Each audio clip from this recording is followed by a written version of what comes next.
थोरै केही राष्ट्रिय राजनीतिको सन्दर्भमा पनि दुई चार शब्द भनौँ। नेकपा एमाले मुद्दा लडेर बनेको थिएन, एमालेको सरकार मुद्दा लडेर बनेको थिएन, एमाले बनाएको हैसियत मुद्दाबाट प्राप्त गरेको हैसियत थिएन। यो जनताको पवित्र अभिमतबाट बनेको जनादेश थियो र हामीले चुनावी तालमेल गरेर पार्टी एकता एकीकरण गरेर लगभग 2/3 को हैसियत प्राप्त गरेका थियौँ। यो जाल जेल षड्यन्त्र र टिकडम होइन, खुलेआम राजनीतिक बाटोबाट, जनताको अभिमतबाट। र त्यसलाई बिथोलेर बिगारेर पार्टी फोडेर सरकार ढालेर अर्को एउटा पञ्चमुखी सरकार गठबन्धनको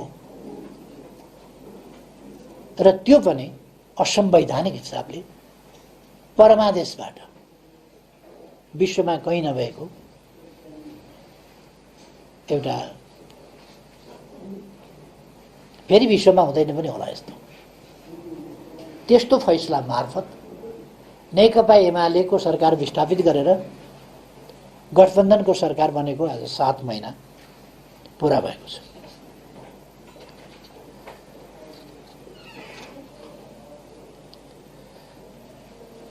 र यी 7 महिनामा देशले नराम्रा कुरा बाहेक केही देख्न परेन, भोग्न परेन। देशको 7 महिनाको अवधि बर्बाद भयो र बर्बाद मात्रै भएन, कतिपय कुराहरू पछाडि फर्किए।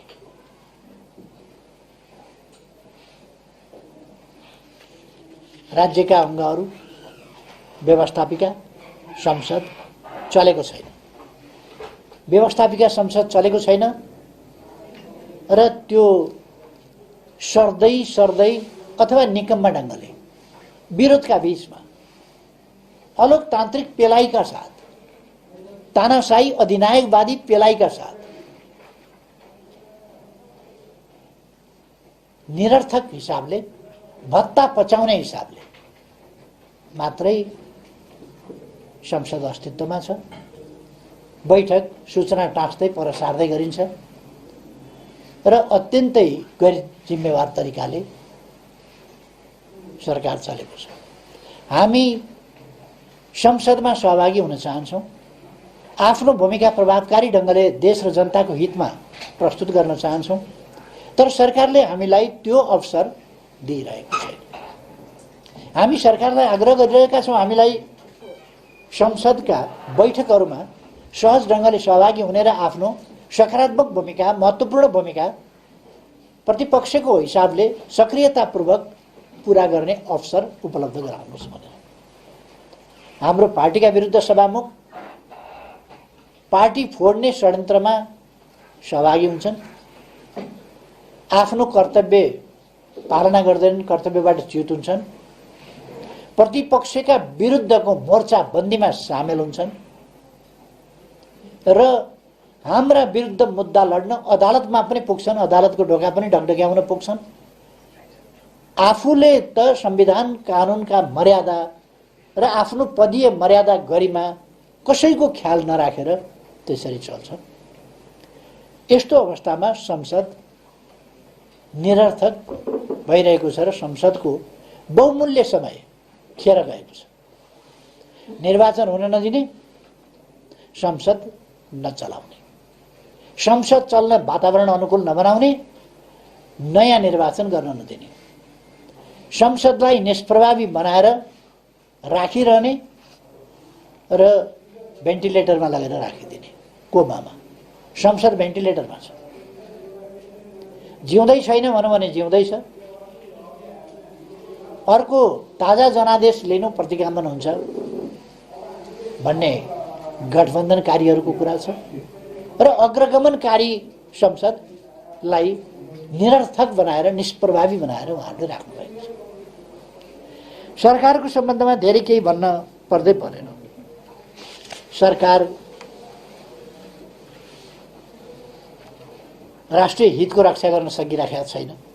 त्यो मात्रै होइन, राष्ट्रलाई गम्भीर कूटनीतिक अप्ठ्यारोमा फसाउँदै लगेको छ, अन्तर्राष्ट्रिय सम्बन्ध बिगार्दै बिथोल्दै लगेको छ र हाम्रो भू राजनीतिक अवस्थाप्रति गैर जिम्मेवार र अत्यन्तै खेलबाडपूर्ण ढङ्गका क्रियाकलाप र गतिविधिहरू गरिरहेको छ। शक्ति राष्ट्रहरूको खेल मैदान बन्ने र त्यस ढङ्गले नेपालले चर्को दबाव सहनुपर्ने, आफ्नो सार्वभौम सत्ताको रक्षा र स्वाधीनता र स्वतन्त्रताको रक्षाका साथ स्वतन्त्र ढङ्गले तटस्थ निष्पक्ष परराष्ट्र नीति, शान्तिको पक्षमा, न्यायको पक्षमा परराष्ट्र नीति मा चल्न सक्ने वातावरणलाई कमजोर पार्ने प्रयास अहिलेको सरकारले गरिरहेको छ। छिमेकीहरूको सँगको सम्बन्ध बिगारिरहेको छ र तथाकथित सीमा विवाद निकाल्ने, जहाँ सीमा विवाद छ त्यसलाई विवाद नबन्ने, जहाँ हाम्रो भूमि मिचिएको छ त्यो फिर्ता ल्याउँछु नभन्ने, हाम्रो भूमि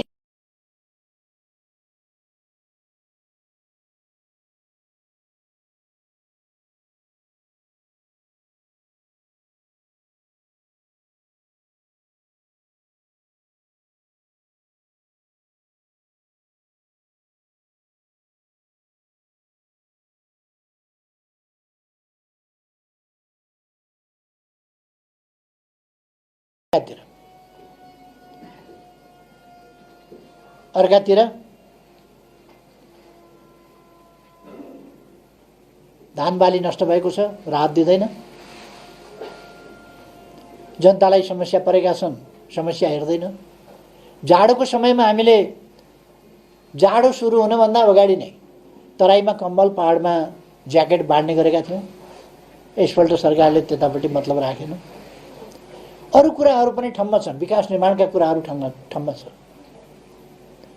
अब लगानी गर्ने पुँजी सरकारसँग छैन, नयाँ लगानी गर्ने कतै पनि ठाउँ छैन र कृत्रिम खालको अर्थतन्त्र तर्फ मुलुक धकेलिएको छ। हुन्डीका कारोबार, ब्याङ्किङ भन्दा हुन्डीका कारोबार जस्ता कुराहरू फर्स्ट आएका छन्। रेमिटेन्स घटेको छ। बाहिर जाने वैदेशिक रोजगारीमा जानेहरूको संख्या बढेको छ तर रेमिटेन्स घटेको छ। अर्थात् यहाँनेरि अवांछित क्रियाकलापहरूले प्रवेश पाएको छ। वैदेशिक मुद्राको सञ्चिति घटेको छ। अस्ति भर्खर पनि मैले एउटा वक्तव्य दिएको थिएँ, त्यसमा पनि मैले चर्चा गरेको थिएँ। वैदेशिक मुद्राको सञ्चिति घटेको छ। आफ्नै देशभित्रको रकमको मौजदात घटेको छ। कर ठिक ढङ्गले उठिरहेको छैन र अवांछित खालका अन्डरह्यान्ड क्रियाकलाप भइरहेका छन् र ती जुन संस्थाले त्यसलाई नियमन गर्नुपर्थ्यो, रोक्नुपर्थ्यो, तीबाट नै ती कुराहरू भइरहेका छन्। यो दुःखद स्थिति छ। यो कुरा भनिरहँदा सरकारलाई यो कुरा नभनेको भए हुन्थ्यो जस्तो लाग्न सक्छ। तर म सरकारलाई भन्न चाहन्छु, अर्थ मन्त्रालयलाई, अर्थमन्त्रीलाई भन्न चाहन्छु, प्रधानमन्त्रीजीलाई भन्न चाहन्छु। अस्ति उहाँले 6 महिना पुग्दाखेरि एउटा वक्तव्य दिनुभयो, फेद नटुप्पोको सुरुङ बनाउन थालेको 100 यति मिटर पुगेको थियो, त्यो मिटरमा 7 महिनामा 7 मिटर थपियो। यही हो प्रगति। यस प्रकारका कुराहरू उहाँहरूले गर्नुभएको छ। उहाँहरूले जुन शानदार ढङ्गले संसदमा सरकारको रूपमा प्रवेश गर्दै गर्दा, नयाँ सरकार बनेर न्यूनतम साझा कार्यक्रम ल्याउँदै गर्दा अथवा पूरक बजेट ल्याउँदै गर्दा, प्रतिस्थापन विधेयक ल्याउँदै गर्दा, एक ढङ्गले श्वेतपत्र जारी गर्दै गर्दा जसरी होक्का गर्नुभएको थियो, म उहाँहरूलाई यी 7 महिनापछि, अहिलेसम्म उहाँहरूले हिजो हामीले पहाडका टुप्पामा पुर्याएको अर्थतन्त्रलाई आकाशमा पुर्याउँछु भन्नुभएको थियो। आज उहाँहरूले कमसेकम श्वेतपत्र जारी गरेर आकाशमा होइन, तल पहाडका फेदमा, खोला किनारमा, गर्तिरमा पुगेको छ अर्थतन्त्र भनेर श्वेतपत्र त जारी गर्नुहोस्। अथवा तपाईँहरूले अन्तरिक्षमा पुर्याउनु भएको छ भने अन्तरिक्षकै कुरा गर्नुहोस् न, त्यहाँ पुर्याएको छ भन्नुहोस्, तर छैन। अघिल्लो सरकारले निर्माण गरेका संरचनाहरूको ईर्ष्या गर्दै, डाहा गर्दै बाटाहरू, धरहरा, रानीपोखरी लगायत पुनर्निर्माणका कामहरूदेखि लिएर अरू विकास निर्माणका कामहरू, सुरुङ आदि, जलमार्ग, हवाई यातायातको सन्दर्भमा, स्पेसको सन्दर्भमा अघिल्लो सरकारले गरेका कामहरूको ईर्ष्या गर्दै उहाँहरूको सारा समय बितेको छ र अरू बेठिक कामहरू गर्दै उहाँहरूको समय बितेको छ। त्यसकारण म सरकारलाई भन्न चाहन्छु, तपाईहरू अहिलेको अर्थतन्त्रको स्थिति के छ? अहिले हिजो सरकारमा पुग्दा श्वेतपत्र जारी गर्ने भनेको अहिले हामी त्यति बेला अर्थतन्त्र कहाँनेरि छ, अघिल्लो सरकारले कहाँ पुर्याएको छ र आगामी दिनमा हामी कसरी अगाडि बढ्छौँ हेरौँ, एउटा आधार यो हो भनेर उहाँहरूले पेश गर्नुभएको थियो। बिल्कुल नयाँ आर्थिक वर्षको प्रारम्भमा उहाँहरूले सुरु गर्नुभएको थियो सरकार सञ्चालन। पुरानो आर्थिक वर्ष समाप्त भएको थियो, नयाँ आर्थिक वर्षको प्रारम्भसँगै उहाँहरूले सुरु गर्नुभएको थियो र धाकका साथ उहाँहरूले श्वेतपत्र जारी गर्नुभएको थियो अथवा प्रतिस्थापन विधेयक ल्याएर नयाँ बजेट भनेर उद्यम मचाउनु भएको थियो। त्यो बजेटको हालत के छ, विकास निर्माणको हालत के छ, अर्थतन्त्रको अवस्था के छ, वैदेशिक सहायताको अवस्था के छ, सञ्चितको अवस्था के छ, अथवा आयात निर्यातको अवस्था के छ, कति प्रगति कस्तो कस्तो छ भन्ने कुरा श्वेतपत्र अहिलेको मितिमा अथवा 6 महिनाको प्रगति, 7 महिनाको प्रगति के देखाउन सक्नुहुन्छ त्यो देखाएर आजको अर्थतन्त्रको श्वेतपत्र जारी गर्नुहोस् त। सरकार त्यो सक्दैन अथवा सरकार पङ्गु छ। तर म सरकारलाई आग्रह गर्न चाहन्छु, भन्न चाहन्छु र यो आग्रह मात्रै होइन, कडाइका साथ भन्न चाहन्छु, नेपाली जनताले जान्न पाउनुपर्छ अहिले अर्थतन्त्रको अवस्था के छ, त्यो जान्न पाउनुपर्छ। के छ अर्थतन्त्रको? लिपापोती लटपट कुरा गरेर हुँदैन। देश डुब्दैछ। यस्तो अवस्थामा नेपाली जनतालाई जानकारी गराउनुपर्छ। र हामीलाई थाहा छ महँगी बढ्या छ, मुद्रास्फीति 6 वर्ष यताकै सबभन्दा डरलाग्दो स्थितिमा छ, उच्च छ। सरकार गठन भएको 6 महिनामै व्यापार घाटा 55%ले बढेर 6 महिनामा व्यापार घाटा 55%ले बढेको भनेपछि हामी सबैले बुझ्न सक्छौँ के छ अवस्था। 55%ले बढेर 8 खर्ब भन्दा बढी पुगेको छ। विदेशी मुद्राको सञ्चिति निरन्तर घट्दै गएर 6.5 महिनाको आयात धान्न नसक्ने स्थितिमा पुगिसकेको छ। यो स्थिति भनेको विगत 1 दशककै न्यूनतम बिन्दु त्यहाँ पुगेको छ। यो 6 महिनामा विप्रेषणमा झन्डै 7%ले कमी आएको छ। अनधिकृत आर्थिक गतिविधि विस्तार र हुन्डी लगायतका कारोबार बढेका छन्। सुन तस्करी फेरि फस्टाएको छ। सुपारी, मरिच, केराउ, छोकडा लगायतका वस्तुहरूको आयात शङ्कात्मक ढङ्गले तिनलाई इजाजत दिएको छ। आर्थिक सुशासनको नेतृत्व गर्नुपर्ने अर्थ मन्त्रालय आफै पोलिसी सेटिङ मार्फत आर्थिक अपचलनमा संलग्न भएका आरोपहरू चारैतिरबाट लागेका छन्। सरकार चुप छ, मन्त्रालय चुप छ, मन्त्री चुप छ। वर्तमान सरकार गठन भएको पहिलो 5 महिनामा चालु खाता घाटा गत वर्षको यही अवधिको, गत वर्ष 23 अरब थियो, त्यसको तुलनामा अहिले 3 खरब 69 करोड पुगेको छ। ब्याङ्कहरूमा तरलताको अभावले व्यवसायको गतिशीलता र विस्तारमा गम्भीर नकारात्मक प्रभाव परेको छ। 7%ले आर्थिक वृद्धि हासिल गर्ने र प्रत्येक महिना 10% दरले पुँजीगत खर्च गर्ने सरकारको दाबी थियो सरकार गठनका बेला। त्यो बिल्कुल खोक्रो, निराधार र बकवास साबित भएको छ। 6 महिनामा जम्मा 13.44% मात्रै पुँजीगत खर्च भएको छ। गठबन्धन टिकाउनका लागि सङ्घमा अनावश्यक संरचना निर्माण गरिएका छन् र प्रदेशमा जथाभावी मन्त्रालय, कतै 18वटा मन्त्रालय, कतै 14वटा मन्त्रालय, उल्फाको धन फुपूको श्राद्ध भन्ने नेपाली जस्तो के पायो लुटमार चलेको छ। अर्थतन्त्र कुन अवस्थामा छ र क्रियाकलाप कता जाँदैछ, यो अत्यन्तै भयावह स्थिति छ। म नेपाली जनतालाई सजग गर्न चाहन्छु र यसमा बुद्धिजीवीहरू, अर्थविदहरू सबैलाई कमसेकम यसमा राजनीतिक आग्रह होइन, देशप्रतिको चिन्ता त गरौँ, देशको अर्थतन्त्रप्रतिको चिन्ता त गरौँ। म यतापट्टि सबैलाई आग्रह पनि गर्न चाहन्छु।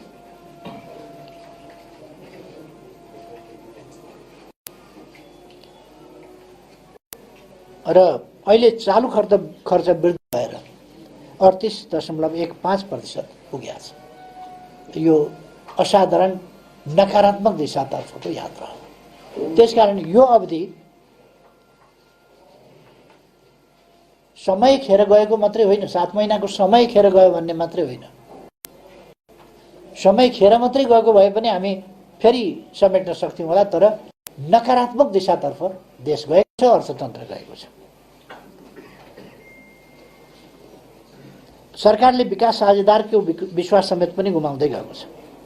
आर्थिक वर्षको पहिलो 6 महिनासम्म विदेशी अनुदान एक ढङ्गले भन्ने नै शून्य प्राय छ। आगामी 3 वर्षभित्र देशका सबै स्थानीय तहका केन्द्रलाई प्रदेशका राजधानीसँग जोड्ने, कालोपत्र सडकले जोड्ने हाम्रो योजना जुन थियो त्यसलाई प्रभावित गर्ने गरी बजेट कटौती गरिएको छ। विकासका पूर्वाधारहरू कमजोर बनाइएको छ। 100औं सडक आयोजनाहरू रद्द गरिएको छ। मेलम्ची परियोजनालाई सञ्चालन गर्नका लागि सरकार पुरै उदासीन देखिएको छ।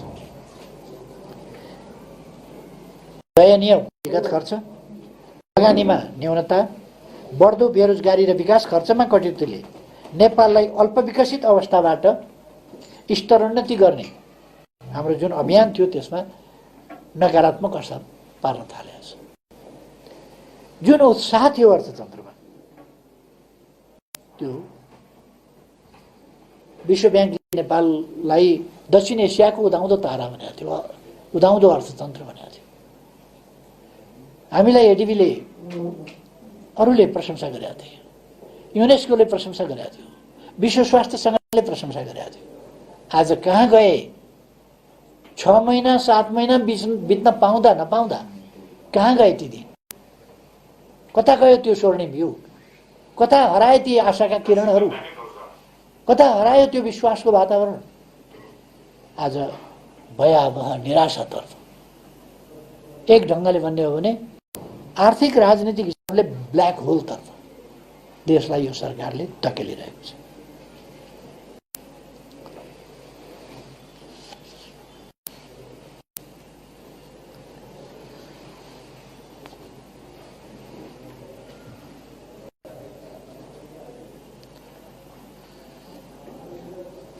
मुलुकको बाह्य सम्बन्धमा गम्भीर असन्तुलन र विचलनहरू देखा परेका छन्। मैले अघि नै पनि यसमा अलिकति भनिसकेँ। विदेशीहरूका लागि कम्फर्टेबल बन्ने वचनबद्धता सहित गठन भएको गठबन्धन सरकार नेपालको राष्ट्रिय हितमाथि निरन्तर आज पुग्दा पनि चुप लागिरहेको छ र पुर्याइ पनि रहेको छ। जानी बुझिकन पनि हाम्रा छिमेकीहरूसँगको सम्बन्धलाई र हाम्रा मित्रहरूसँगको सम्बन्धलाई जानी बुझिकन पनि खेलबाडपूर्ण ढङ्गले गम्भीर सङ्कटमा पुर्याइरहेको छ।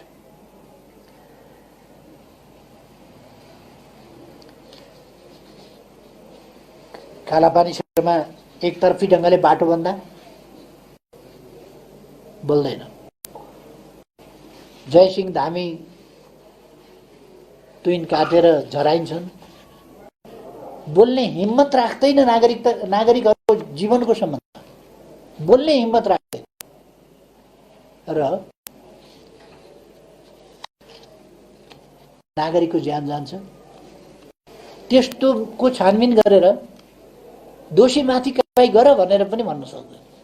यो भन्दा निरीहता, जनताको जीवनप्रतिको उदासीनता, गैर जिम्मेवारपन के हुन सक्छ?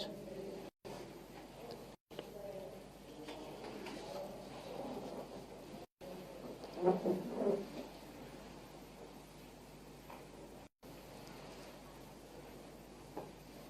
सहायता परियोजना एमसीसी का बारेमा सत्ता गठबन्धनकै नेताहरूले दिएका विरोधाभासपूर्ण अभिव्यक्तिले विकास परियोजनालाई भू राजनीतिक द्वन्द्वको विषय बनाउन कोसिस गरेको छ, भूमिका खेलेको छ।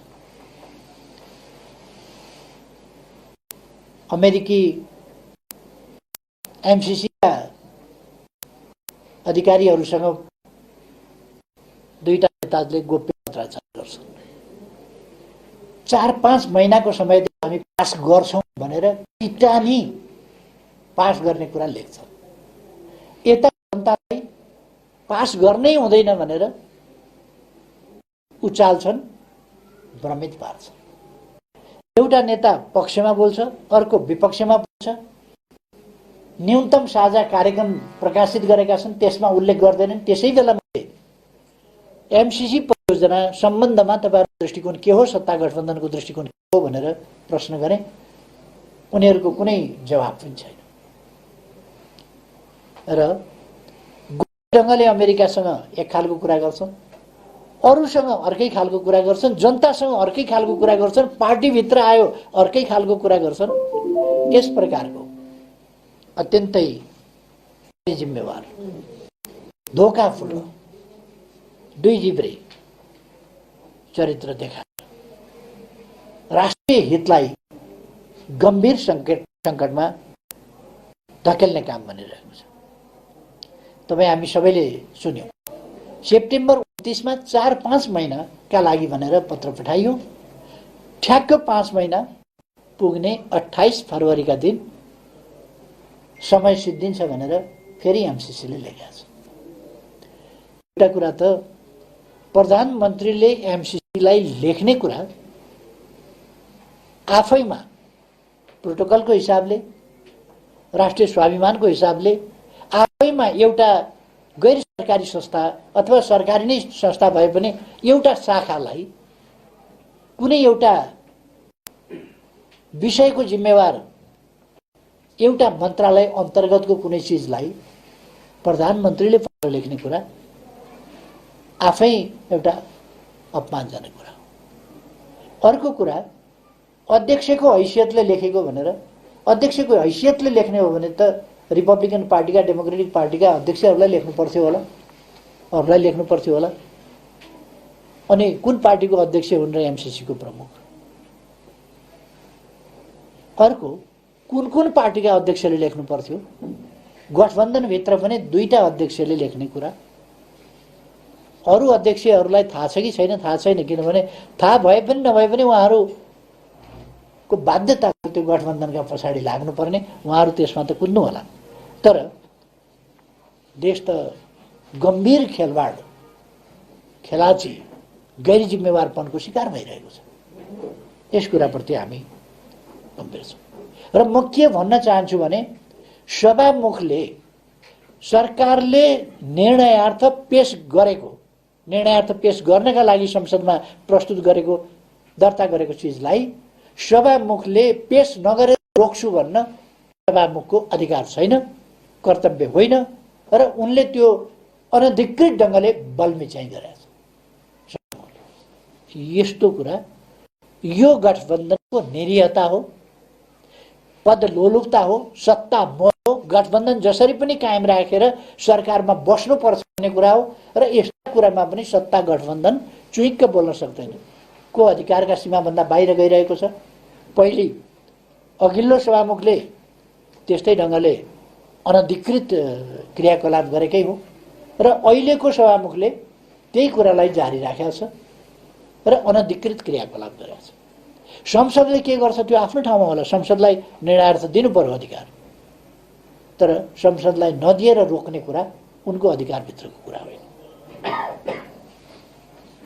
अनि त्यस्तो अनधिकृत क्रियाकलाप गर्ने सभामुखका प्रशंसाका लागि केही मानिसहरू कुद्छन् अरे, पुग्छन् अरे भनेको सुन्दा शरम लाग्छ।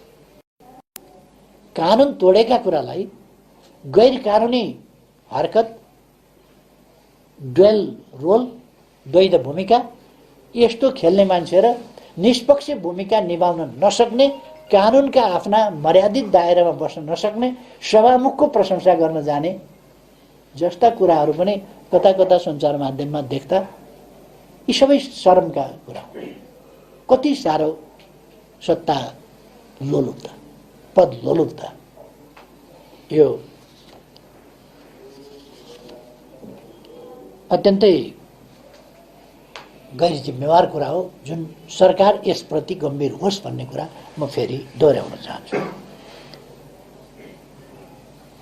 सरकार यस्तो छ, यस महामारीको दौरानमा पनि सरकार गम्भीर छैन।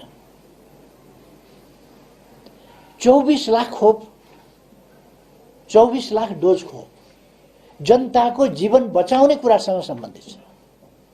जनताको इम्युन बढाउने कुरासँग, जीवन बचाउने कुरासँग सम्बन्धित छ। 24 लाख डोज खोप छैन, भेटिएन, खोइ कता गयो? भन्छ सरकार यताउता हेरेर। के हो यस्तो?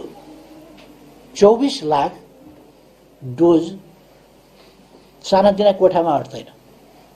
कोठामा अट्ने कुरा होइन त्यो, ट्रकमा अट्ने कुरा होइन, त्यस्तो कुरा 24 लाख डोज कहाँ गयो? यस्तो कुरामा मन्त्री राजीनामा दिँदैन, कोही जिम्मेवार भेट्दैन, कसैले प्रश्न उठाउँदैन, कोही बोल्दैन। के हो यस्तो? जे गरी पनि हुने देशमा 24 लाख डोज झ्वाममा खायो, कुनै अप्ठ्यारो छैन, लाज शरम केही पनि छैन।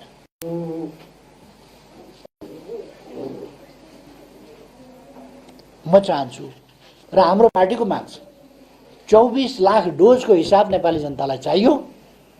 24 लाख डोज कसैले करलप्प खान पाउँदैन। हामी स्पष्ट भन्न चाहन्छौँ, त्यसको कुनै समयमा पनि छानबिन हुन्छ र त्यो हुनुपर्छ। स्वास्थ्यप्रति त जिम्मेवारी छैन।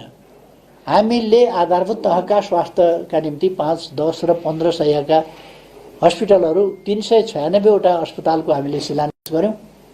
ती अस्पतालहरू बनाउने काम अगाडि बढाउनेदेखि त्यसको प्रतिकूल असर पार्ने गरी बजेट कटौती गरिएको छ र ती अस्पतालहरू निर्माण कार्यलाई रोकिएको छ। ललिता निवासको जग्गा प्रकरण अहिले कसरी छेकथुन गर्ने, कसरी त्यो अल्मल्याउने, त्यसै कुरामा अहिलेको सरकार लागेको छ। अहिले त ब्ल्याकमेलको राजनीति चलेको छ। पैसा माग्यो व्यापारीसँग, दिएन भने अनि उसका विरुद्ध उद्यम मचायो। ब्ल्याकमेलको राजनीति चलिरहेको छ र उद्यमी व्यवसायीहरूलाई तर्साउने, उद्योग व्यवसायप्रति गम्भीर नहुने, कहीँ अत्यन्तै अस्वाभाविक ढङ्गले पाता र त्यो आइरन ब्लेड र अर्को कबाडको फलाम यो भनेर छुट्टा छुट्टै फरक नियम लागू गरिदिएर केही उद्योगहरूलाई संरक्षण गर्ने, फाइदा पुर्याउने र त्योभन्दा कमसेकम 5 गुणा बढी उद्योगहरूलाई ध्वस्त बनाइदिने, यो अनुचित, अस्वाभाविक, यस प्रकारको खेल कहाँ कसरी भइरहेको छ हेर्ने कोही पनि छैन, देख्ने कोही पनि छैन, बोल्ने कोही पनि छैन। यो स्थिति अन्त्य हुनुपर्दछ र नेपाली जनता यस्ता कुराहरूमा कारण जान्न चाहन्छ, किन यस्तो भयो। र मैले अघि किसानहरूको धान बालीको कुरा गरेँ। 25 अरबको क्षति भयो भने सरकारले 11 अरबको मूल्याङ्कन गर्छ, अलिक पछि 5 अरब मात्रै दिन्छु भन्छ, अनि अलिक पछि दिने कुरै हराउँछ। अहिलेको स्थिति त्यही छ। जनताका पीर मर्का पनि हेर्दैन, केही गर्दैन। अर्थात् यी 7 महिनाका अवधि खेर गएको मात्रै होइन, उल्टो बाटो हिँडेको अवस्थातर्फ छ। देश उल्टो बाटोतिर हिँडेको छ। अदालतमा हेर्नुभयो भने, राज्यका अङ्गहरूको म कुरा गर्दै थिएँ, अदालतमा हेऱ्यो भने न्यायाधीशहरू कालोपट्टि बाँड्छन्, न्यायाधीशहरू सर्वोच्च अदालतमा हडताल गर्छन्, बार सर्वोच्च बार, नेपाल बार उनीहरू हडताल गर्छन्। अशोभनीय वातावरण, न्यायाधीशहरूलाई अदालतमा प्रवेश गर्न नदिने सम्म दुनियाँमा कहीँ नहुने यस प्रकारका क्रियाकलाप हाम्रो सर्वोच्च अदालतका प्राङ्गणमा हुन्छ। सर्वोच्च अदालत भित्र हुन्छ। सर्वोच्च अदालत भित्र सेटिङका इमेलहरू पढिन्छन्। न्यायालय चल्दैन। अहिलेसम्म पनि न्यायालय चलेको छैन। सुनिराखेको छ 30 गते न्यायालय खुल्छ। त्यसपछि फेरि वरिष्ठ अधिवक्ताहरू बारहरूले फेरि तमासा देखाउँछ। र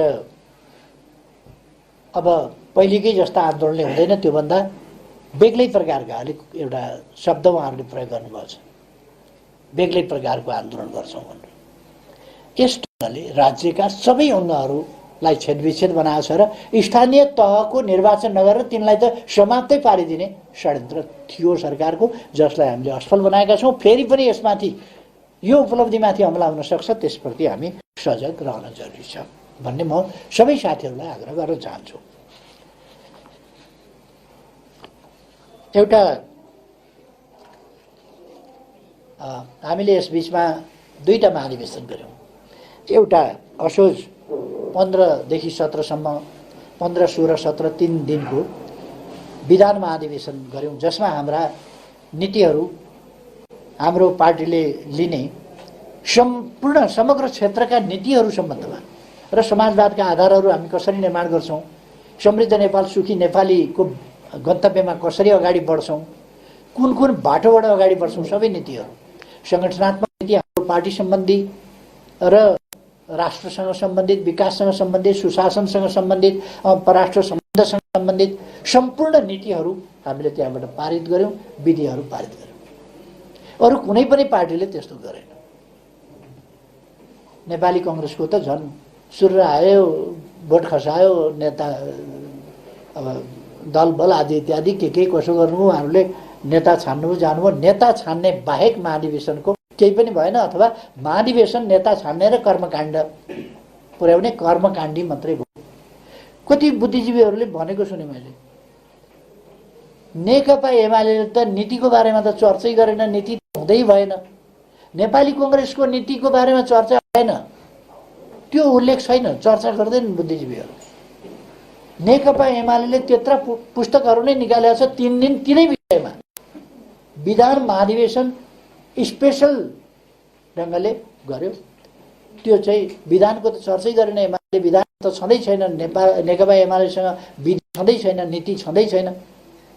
म बुद्धिजीवी साथीहरूलाई आग्रह गर्न चाहन्छु, नेकपा एमालेका नीतिहरू अल्छी नमानेर एकपल्ट पढिदिनुहुन्छ कि अध्ययन गरिदिनुहुन्छ कि? त्यसमा हामी बहस गर्न चाहन्छौँ। यदि नेकपा एमाले लिएका राष्ट्रियता सम्बन्धी, लोकतन्त्र सम्बन्धी, विकास सम्बन्धी, सुशासन सम्बन्धी अथवा संरचनागत प्रश्नहरूको सम्बन्धमा, संविधान कार्यान्वयनको सम्बन्धमा, अरू के सम्बन्धमा, शिक्षाको सम्बन्धमा, स्वास्थ्यको सम्बन्धमा, पर्यटनको सन्दर्भमा अथवा सामाजिक परिवर्तन रूपान्तरणको सन्दर्भमा कुनै कुराको सम्बन्धमा यदि नेकपा एमालेका नीतिहरूमा कुनै कमी कमजोरी छ भने हामी तपाईको कुरा सुन्न तयार छौँ, छलफल गर्न तयार छौँ। कमी कमजोरी छन् भने सच्याउन तयार छौँ। तर नेकपा एमालेका नीति नै छैन भनेर आफ्नो अनभिज्ञता, त्यत्रो महाधिवेशन भयो, विधान महाधिवेशन नामै जहाँ विधि र विधान पारित गरियो त्यो नै नदेख्ने गरी तपाईँहरूलाई के भएको यस्तो? केही बुद्धिजीवीहरूले त्यस्ता चर्चाहरू चलाएको मैले हेरेँ, सुने, टेलिभिजनका बहसहरू हेरेँ, आश्चर्य लाग्यो। दुईपट्टि त्यो एकाको उसले लाउँदाखेरि पनि अगाडि त देख्छ नि, तर अगाडिकै महाधिवेशन पनि नदेख्नु अलिकति बढी भयो कि जस्तो पनि मलाई लाग्छ। र म हाम्रो पार्टीका नेता कार्यकर्ता सबै साथीहरूलाई के आग्रह गर्न चाहन्छु भने, हाम्रो पार्टीले महाधिवेशनद्वारा पारित गरेका नीतिहरू, महाधिवेशनमा त्यति धेरै 6000 भन्दा बढी प्रतिनिधिहरूले सक्रियतापूर्वक छलफल गरेर 3 दिन लगाएर पारित गरेका, छलफल गरेर निकालेका निष्कर्षहरू हामीले जनताका बीचमा, बुद्धिजीवीहरूका बीचमा सबै आफ्नो आफ्नो पङ्क्तिभित्र मात्रै होइन, आफ्नो कार्यकर्ताका बीचमा मात्रै होइन, अरू सहमत असहमत सबै राष्ट्रिय अन्तर्राष्ट्रिय सबै पक्षसँग हाम्रा नीतिहरूको श्रेष्ठतामा हामी ढुक्क छौँ, विश्वस्त छौँ। हाम्रा नीतिहरू श्रेष्ठताको कसीमा, व्यवहारको कसीमा, सिद्धान्तको कसीमा, दर्शनको कसीमा, राजनीतिको कसीमा, विकासको कसीमा, सामाजिक सुप्रबन्धको कसीमा खरो उत्रिन्छन्, अरूका भन्दा श्रेष्ठ छन्। त्यसो भएको हुनाले म हाम्रो साथीहरूलाई, नेताजीहरूलाई, कार्यकर्ता साथीहरूलाई सबैलाई आग्रह गर्न चाहन्छु, हामी बौद्धिक बहसमा उत्रिन तयार छौँ। हाम्रा कुराहरू लिएर अरूसँग पनि बौद्धिक बहसमा उत्रियौँ र आगामी यो फागुन 1 गतेदेखि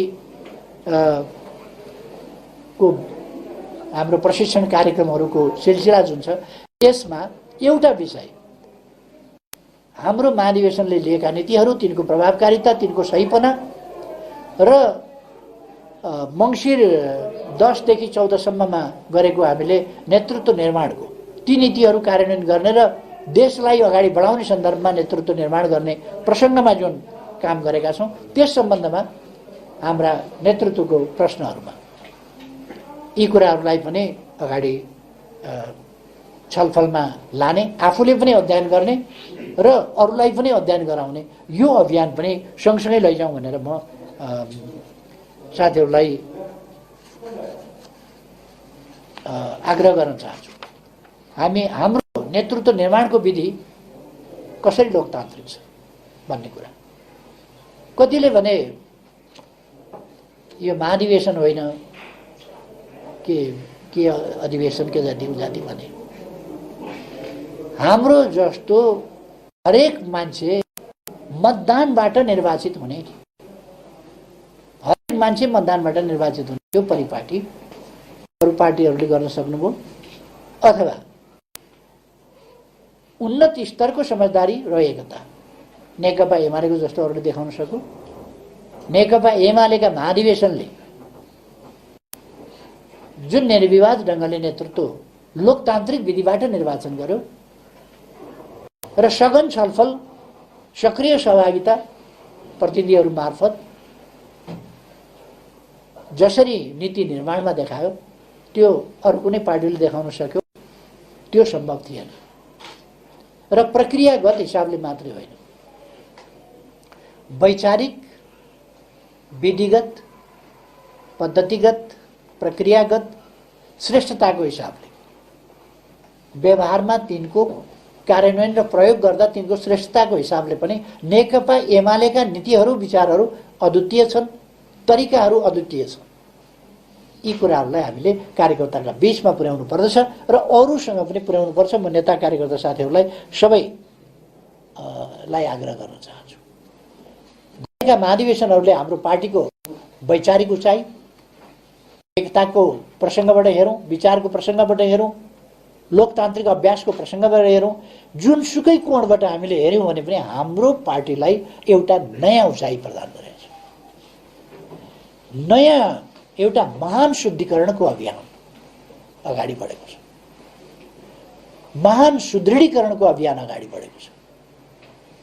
त्यसकारण म भनिरहेको छु, विभाजन गर्न खोजियो, पार्टीलाई कमजोर पार्न खोजियो, तर पार्टी शुद्धिकरणको अभियान एकातिर छ, सुदृढीकरणको अभियान पनि त्यत्तिकै सबल ढङ्गले चलेको छ। यसै कारण यस शुद्धिकरण र सुदृढीकरणबाट जनतामा हामीले जुन थप लोकप्रियता प्राप्त गर्छौँ त्यसबाट नेकपा एमाले आगामी दिनमा एक्लै चुनाव लड्छ र एक्लै बहुमत ल्याउँछ। हामी त्यो कुरा बनिरहेका छौँ।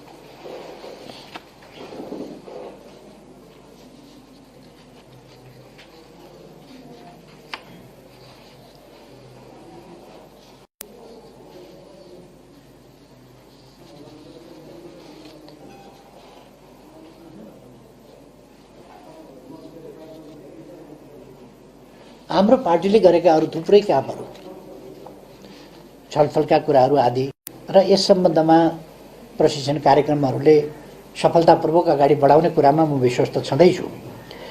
त्यसबाहेक हामीले धेरै महत्त्वपूर्ण कुरा के भने दक्षिणपन्थी अवसरवाद र सङ्गठनात्मक अराजकतालाई परास्त गरौँ र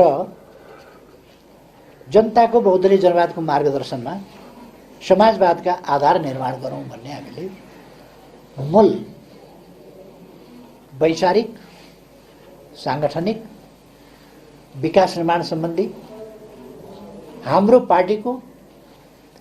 पार्टीले लिएका लिनुपर्ने बाटोको दिशानिर्देश सबै कुरा यस नाराभित्र छ। समाजवादका आधार निर्माण गर्ने कुरा, त्यसका निम्ति कस्तो विचार र कस्तो सङ्गठन, यी कुराहरू पनि हामीले राखेका छौँ। र यसलाई लिएर यसको अर्थ के भने हिजो पार्टीमा केही कुराहरू देखिए, पार्टीका नाउँमा चुनाव लड्ने, पार्टीको भर्याङ चढेर संसदमा पुग्ने र संसदमा पुगिसकेपछि जनताको अभिमतको चरम अनादर गर्दै जनताका हितहरूप्रति, राष्ट्रका हितहरूप्रति गम्भीर खेलवाड र प्रहार गर्दै आफ्नै पार्टी फटाउन, आफ्नै सरकार ढाल्न, आफ्नो सरकार बच्छ भोट हाल्दा भनेर लुसुक्क पछाडिको ढोकाबाट भागेर बजारतिर भाग्न, अर्को पार्टीको सरकार बनाउनका लागि दिशाहीन त्यस्तो सरकार बनाउनका लागि पछाडिको ढोकाबाट लुसुक्क गएर भोट हाल्न, यस्ता खालका चरित्रहरू जुन आफ्नो पार्टी फुटाउने, आफ्नो सरकार ढाल्ने, अर्कोलाई अनि लगेर रुखमा भोट हाल्ने,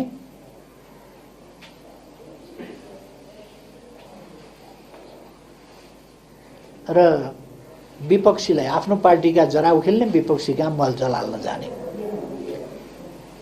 जुन प्रवृत्तिहरू प्रकट भएका छन्, त्यस्ता प्रवृत्तिहरूलाई पनि हामी रोक्छौँ।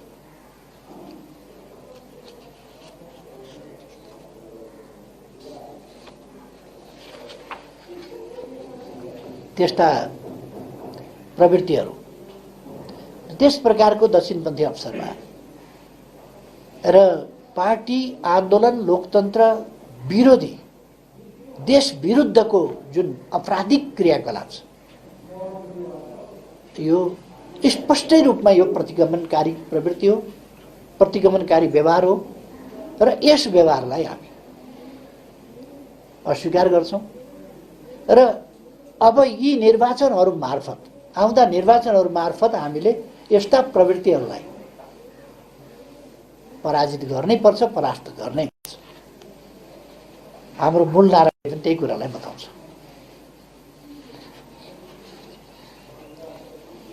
सङ्गठनात्मक अराजकता पार्टी निर्माणको सन्दर्भमा अर्को एउटा बाधा बनेको छ। पार्टीभित्र व्यक्तिगत स्वार्थ, आफ्नो संकीर्ण स्वार्थ, आफ्ना कुण्ठा, आफ्ना आग्रह, यिनीहरूलाई केन्द्रभागमा राखेर खिचोला गरिरहने, नेतृत्वलाई घेराबन्दी र असफल पार्न प्रयास गरिरहने र सामान्य मतभिन्नतालाई शत्रुतापूर्ण व्यवहार गर्ने, आफ्नो निजी संकीर्ण महत्त्वाकांक्षा, क्षणिक महत्त्वाकांक्षा पूरा नभए अत्यन्तै अधैर्यताका साथ पार्टीलाई धम्की दिने, घुर्की लाउने र पार्टी छोड्ने जस्ता खालका त्यस प्रकारका क्रियाकलापहरू, विचारहरू, अभिव्यक्तिहरू वा कोही देखा परेका व्यवहारहरू, त्यस्ता प्रवृत्तिहरूलाई परास्त गरेर, त्यस्ता विचार प्रवृत्तिहरूलाई पराजित गरेर मात्रै हामी वास्तवमा सही पार्टी निर्माण गर्न सक्छौँ, देश र जनताप्रति समर्पित पार्टी निर्माण गर्न सक्छौँ र हामीले त्यस्तै पार्टी निर्माण गर्नुपर्छ।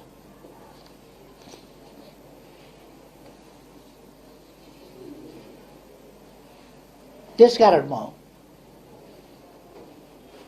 भन्न चाहन्छु, पार्टीको विरुद्ध भइरहेका घेराबन्दीमाथि आगामी स्थानीय निर्वाचन र त्यसपछिका निर्वाचनहरू मार्फत हामी निर्णायक प्रहार गरौँ र तिनीहरूलाई परास्त गरौँ।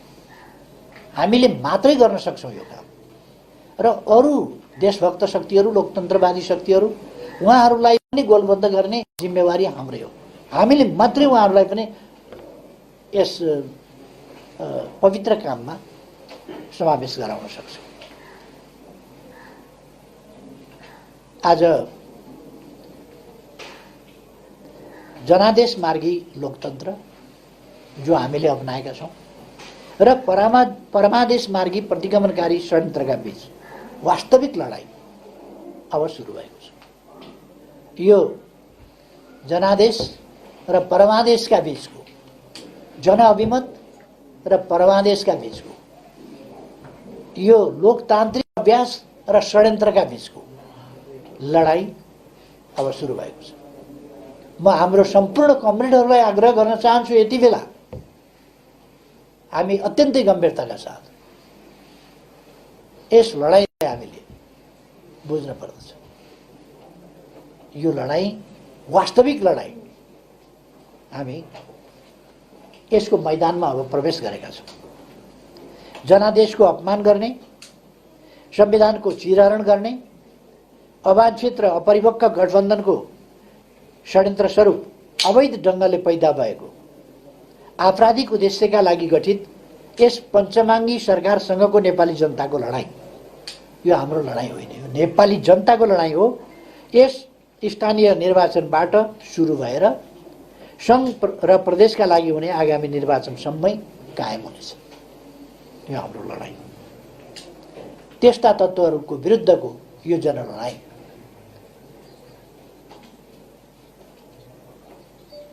सार्वभौम सत्ताका मालिक, राज्य शक्तिका स्रोत र परम न्यायदाता महान जनताबाट पवित्र जनमतको बाटोबाट हामी बाचा कबुलका साथ अरूका लागि बनेको कम्फर्टेबल गठबन्धन र त्यसको कम्फर्टेबल सरकारबाट देशलाई शुद्ध पार्ने काम यी निर्वाचनहरूबाट सम्पन्न गर्नेछौँ। देशलाई शुद्ध पार्नुपर्छ यिनीहरूबाट। यी अपवित्र, कसको दानापानी खान्छन्, के गर्छन् म जान्दिनँ, तर अरूका लागि कम्फर्टेबल, नेपाली र नेपालका लागि साह्रै अभिशाप भएको कम्फर्टेबल हुने बाचा कबुलका साथ जुन पर्यो, त्यस्तो अपवित्र, दिशाहीन, गन्तव्यहीन, स्वार्थी खन्चुवाहरूको सरकारबाट देशलाई मुक्त गर्नुपर्छ। यस महान र पवित्र कार्यमा लाग्नका लागि म नेकपा एमालेका सम्पूर्ण कार्यकर्ताहरू र उहाँहरूलाई मात्रै होइन, सम्पूर्ण सच्चा देशभक्त, लोकतान्त्रिक, शान्ति, सुशासन र विकास प्रेमी युवा, विद्यार्थी, किसान, मजदुर, महिला, उद्यमी, व्यवसायी, शिक्षक, कर्मचारी, शारीरिक रूपमा अशक्तता र अपाङ्गता भएका व्यक्तिहरू, ज्येष्ठ नागरिक लगायत देश विदेशमा रहेका सम्पूर्ण नेपाली दिदीबहिनी तथा दाजुभाइहरूमा हार्दिक अनुरोध गर्न चाहन्छु। यो लोकतन्त्र र